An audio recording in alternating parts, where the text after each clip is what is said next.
welcome back. I'm so glad you could make it. I hate how flimsy my shirt is because my mic is literally dangling off. Anyway, besides the point, this is my first time doing a video like this and I really hope that you guys like it. Let me know if you don't. Oh, no, don't tell me that. Please comment if you do like these videos because obviously this is my first time doing it, so I'm not sure exactly if it's something that you guys would wanna even watch. Basically, what I wanna start doing at the end of the month is to do a monthly recap. So today's video is going to be a May recap. We're gonna hang out and do some journaling together, and that includes my reading journal, setting intentions and goals for the next month, documenting and scrapbooking my memories from the previous month, which is May. I think it's going to be a really good, fun, relaxing time together, and I hope you think that too. This is the perfect opportunity for me to reflect on the previous month, but also plan for the next month. Since I've started to journal a little bit more intentionally and routinely, I thought it would be perfect to incorporate into a video. I love journaling because it provides me some perspective and it's really peaceful and calming. I just love it. I've shown my journaling process with you before in previous videos, but I've always integrated into a longer vlog. But I thought we would just make this into a whole thing. Like, it's a whole series. It's gonna be something that you can look forward to for like at the end of every single month or at the start of the month, depending on timing. We're actually doing this a little bit into June already. It's June 2nd, but that's okay because sometimes I don't have time to do all of this on the 31st exactly. So give and take a few days, that's totally fine. That said, I think these recaps will always be at the last week of the month or the first week of the next month, if that makes sense.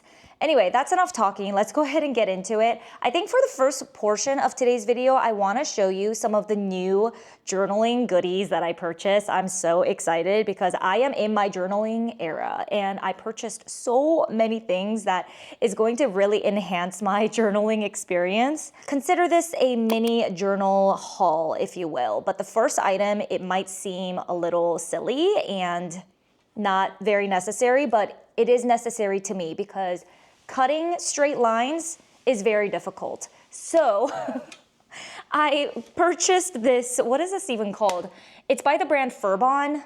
I hope I'm saying that right. Basically, this helps you cut paper goods and stickers and stuff like that in a straight line. You can see that there's like this slicer here. So you just open this up, place the paper or whatever you want to cut, and then you just press this down and drag it up or down, and it gives you the crispiest clean line.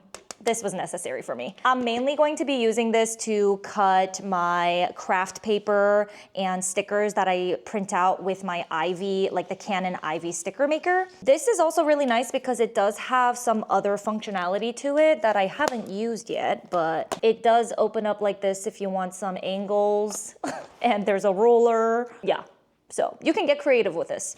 Anyway, moving on. I also purchased this fountain pen. This was my first ever fountain pen, and I don't know how I feel about it, to be honest with you. I wanted black ink, but I guess this comes with blue, which I didn't realize. That's okay, the color of the ink is not a big deal. I still have to get used to this. It's very pretty, it's super mini. I thought it was actually going to be a little bit bigger, but you can see that this is the tip. It's super elegant looking. I can just, you know, put that together and start writing. And I thought it would give a more fluid, kind of inky look if I wanted to put titles, header of the prompt, or I don't know, it's just some more fancy writing, but I don't really know. Yeah.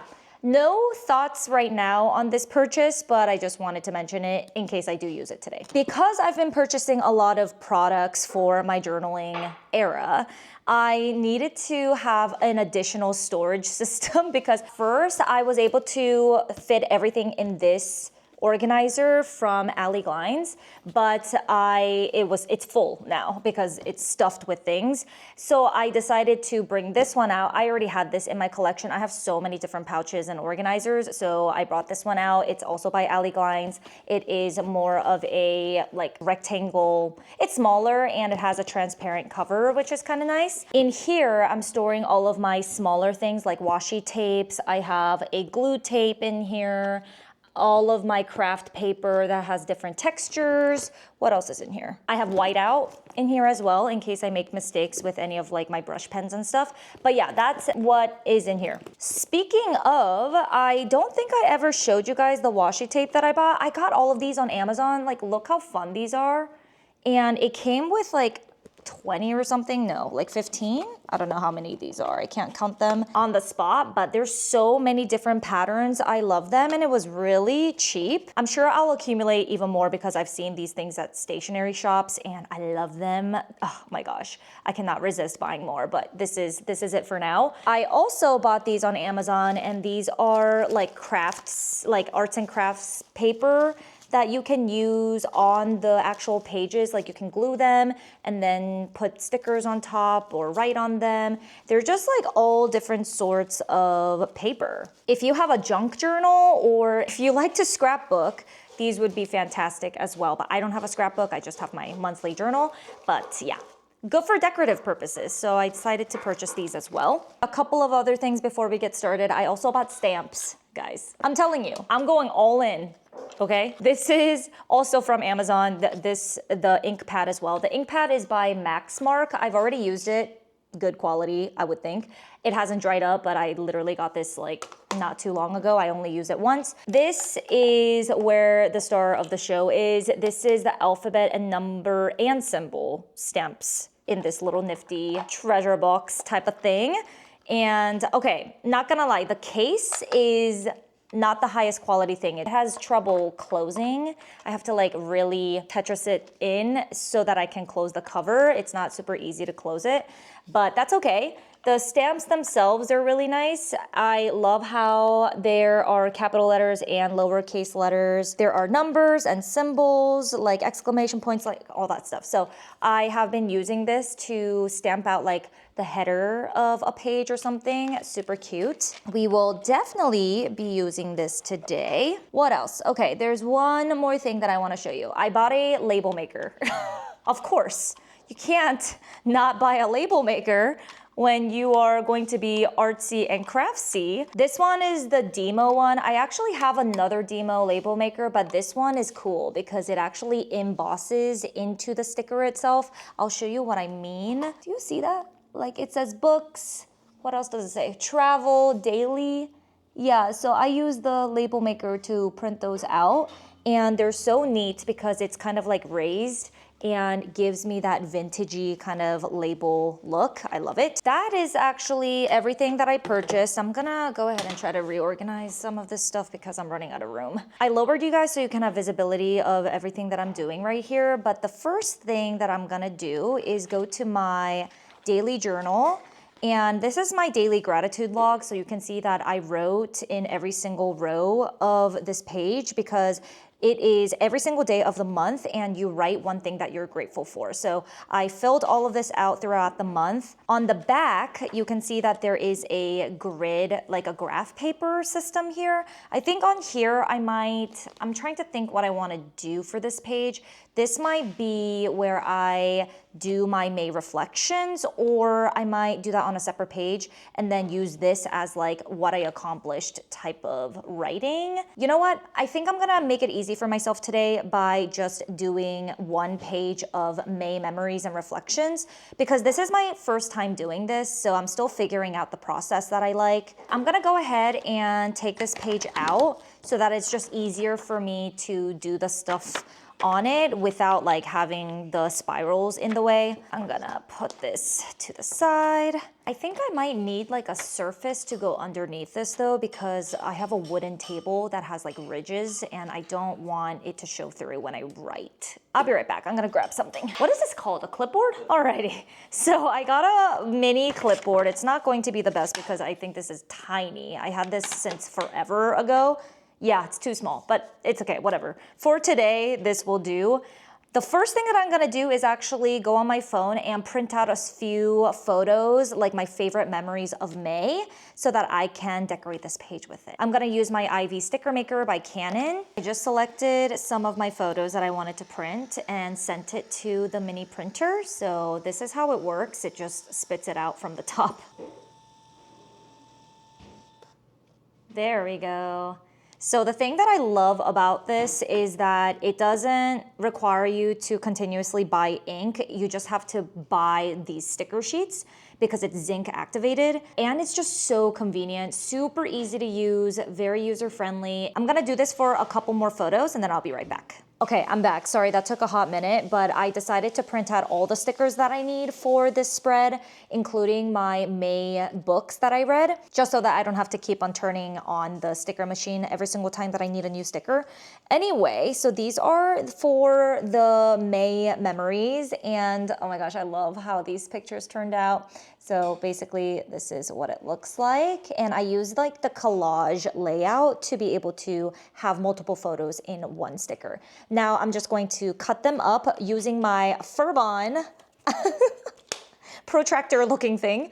And then, so I'll get crispy lines when I am cutting the stickers up. And then I also printed all the books that I read in May, but also I included some additional ones that I didn't read in May, but that are on my June TBR because I didn't want to waste sticker real estate space. So I just printed it out since I know that I'll probably read those anyway, and I can use it in the June recap journaling. But this is what it looks like. Aren't they just so aesthetic and cute? I love how colorful they are. They just give me like the boost of dopamine. Okay, now let's go ahead and use this to slice them up. Let's do the May memories first. So there's like this line that goes through it, and you just line it up where you want the cut to be. There we go. I mean, it doesn't have to be like super, super exact, but I try my best. So you push this down and just do that and see how straight that edge is. Alrighty, so all the photos are now cut, and I'm gonna use these to decorate my May reflections page.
finally finished. It almost took me, I want to say like 2.5 hours to do everything, but I had to take a break in between because I actually had my last web development course and I'm completely done with it. I'm so happy. But yeah, I had to go and do my final presentation, and then now we are back and everything is complete. Sorry about the lighting change. It's because we have literally no sunlight anymore. We're just using artificial lighting in my living room. I'm actually really happy how all of my May journaling came out. It's so cute. When everything is finished and I look at the pages, it just brings me so much joy. I feel like I literally do it for this moment. Let's do a little walkthrough of everything that I journaled today. First, I did the May recap with all of my favorite memories during that month. As you can see, I used a lot of washi tape and also different colored highlighters. I used a couple stickers to decorate here and there, but I'm really not afraid of white space. I think it actually gives a more airy, breathable look. I also used some of my craft paper to do some borders and washi tape. So I am super happy with how everything turned out for the recap. I made some comments throughout, and yeah, I just love these memories so much. I also just like included a random photo of Romper here. I'm not sure if you can see it, but he just looked extra cute in that photo. I just know that when I look back on this, I'm gonna definitely appreciate that I put Romper's photo there. Just look how cute the little stamps are. I just love the font and everything. It just kind of gives a more handwritten feel. Also on the other side, as I told you, I do my daily gratitude log here. I put some highlighter, like, I don't know, emojis or little icons or visual indicators on the dates that coincide with some of the memories on the front. That is it for the May recap, and then let's go into the reading journal. As always, I fill up my reading log with all of the books and the stats here, so I just added the books that I read for May. All 6 of them are added to these rows down here. For the reading log, I only had one space available on this page, so I put the Ministry of Time here with my little blurb about how I felt about the book, and then I had the star rating here, and then on the back I filled up 5 more because I read 6 books total in May. I am loving how this setup is, you guys. I'm just so happy with the stickers and how well arranged and aesthetic this looks. I love the fact that it's all consistent as well. The stickers are all the same size. I put the dates up at the top, and then my star ratings with a highlighter color that kind of matches the book cover. And then I always underneath each book put a little blurb about, you know, my thoughts, feelings, and things like that about the book. This is funny. This picture right here for the silent patient is huge because I didn't want to waste this sticker, but then I decided that for all the other ones, I'm gonna go with the smaller stickers because it doesn't take up as much space and it fits right in this box so well. So this one is the odd one out, but it's okay. Trial and error, and we perfect it as the progress goes on. All right, I'm gonna go ahead and put these back into the journal since I'm done with them. I just placed the reading log pages back into my journal. So you can see that I have the log here, and then on the next page, all of my books that I read. It looks so clean and I love it so much. Let's put back my daily page as well. I'm gonna go back to the front. This one I started for June already. It's June 2nd, so I should probably fill out my gratitude log for that day. But I'm gonna go ahead and place this back in. It's so easy to just like put it back in. I love it. So now this is the first page, and then you can see when you flip it over, I have the May recap at the back. I am actually going to move my today marker slide here. I'm gonna move it to June so that it's easy for me to get to this page. These plastic ones are a little bit harder to get back in, but there we go. So now when I open it, I can just go ahead and open it up with the today, and then it'll take me right to June. Alrighty everyone, that is everything for today's video. This is my May recap, and I'm so happy that you were able to do this with me. I hope you enjoyed it. I love journaling so much. I feel like it just gives me so much joy and happiness. It's also really nice because this is something that I can tangibly do, like create with my hands hands without feeling the pressure to be perfect, because as a recovering perfectionist, it's really hard to find activities that let me actually relax and do things without the pressure to not make mistakes. And I'm still getting over that. I am getting a little bit better for sure by doing this journaling thing. I think it's really helping me kind of let go of those mistakes. Like if I make a mistake with a highlighter, like I can't erase a highlighter. You know what I'm saying? I know that it's kind of like a small thing, but it does, like, over time, I think it's really helping me to stop getting so caught up in the little details and just seeing things from a bigger picture perspective. I hope that makes sense, but I'm sure some of you guys can relate to my sentiment here. I hope these videos inspire you to start journaling yourself, and maybe we can just journal together. Like, you can play this video in the background and we can journal together. That's the whole plan. Please let me know if you enjoyed this. I would love to know your feedback, and let me know how I could potentially improve these videos, because obviously this is my first time doing this as a sit down, like, focused video. I would love to know any helpful suggestions that you would like me to incorporate. Obviously, be respectful and be kind, and yeah, that's all I ask. But yeah, definitely give me your feedback on this type of video. I think in our next hangout, it's going to be another Refining 30s episode where I show you all the things that I celebrate in life, like in day-to-day life, how important it is to acknowledge milestones, even if they are very small wins. There's a lot of things that I'm celebrating this year, and yeah, I just want to share kind of what I've been up to. Please like if you haven't already, and subscribe if you want more cozy content on soft productivity and balanced living, and I will talk to you in the next one. Bye.